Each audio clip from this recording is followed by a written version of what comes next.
policy. We stand for technology, and we stand by the Australian people. Call the member for Richmond. From this government over the past, particularly the past week when it comes to climate change, a total debacle. The chaos and the circus we've seen, especially in the last few days, from the National Party, all around their willful inaction when it comes to climate change. And this will be their shameful legacy, the National Party's shameful legacy. It is absolutely appalling that Australia today does not have a climate change policy.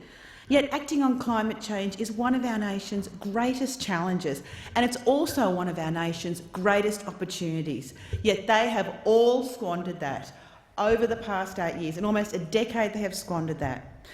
Now, we're in this situation today because this Prime Minister just never leads, and he's incapable of effective governance. And we're also in this situation because the National Party are just wreckers. That's all they are. And they have betrayed the people of rural and regional Australia. The Nationals have deprived regional Australia of all the economic and environmental benefits of acting on climate change. They are to blame. After nearly a decade in power and more than 20 policies, what do they have to show for it standing here today? What do you have to show for it? Absolute chaos.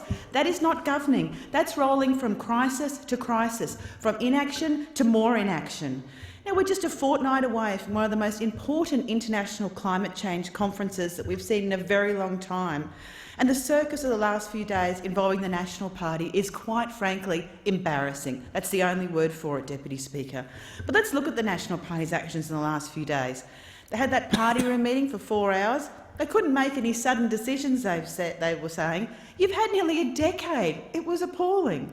And of course, in that meeting there were cabinet ministers, including the Deputy Prime Minister. They had a meeting for 4 hours about whether they'd support a decision that had actually been made in cabinet previously. But of course the Prime Minister needed them to tick off, and they couldn't make a decision. And of course the Prime Minister wasn't even in the room. We were all held hostage to the National Party. That is embarrassing, and they just don't understand how serious this issue is. We all know it's in Australia's economic and environmental interest to have action on climate change, including net zero by 2050, and a pathway to get there. Because after this decade of inaction, we've seen such environmental harm, we've seen job losses, we've seen lost economic activity, particularly in the regions we've felt it the most. And the fact is, it's the people in regional and rural Australia who are paying the price for this willful inaction. With the droughts, the floods, the bushfires, so many natural disasters. We've seen falling farm productivity as well and falling profits. Yet the National Party's chaos, cuts and lies have resulted in nearly a decade of willful inaction. And this is despite the fact that it's rural and regional Australia who can benefit the most from the transition to renewables, to a more renewable economy. And it's the regions that have suffered so much because of this willful inaction. It is because of the National Party that they are stopping economic growth in the regions. They are stopping job creations in the regions. And it is the National Party that are pushing up power prices because of their inaction. That is their shameful legacy. And in fact, the people of regional Australia are fed up with this Liberal Nationals government, fed up with their inaction and their division when it comes to climate change. People constantly bring that up with me all the time. In fact, I asked the Prime Minister yesterday 2 very simple questions, and he just couldn't answer those at all. Not at all. Didn't have any information. This is a really serious issue, and this government has never taken it seriously at all. It's not just about the environment, it's about our economy, and it's about jobs and about future generations. And that's why we'll only take a Labor government to take serious action on climate change, because our country deserves that. But this is a Prime Minister who just never leads, he never governs.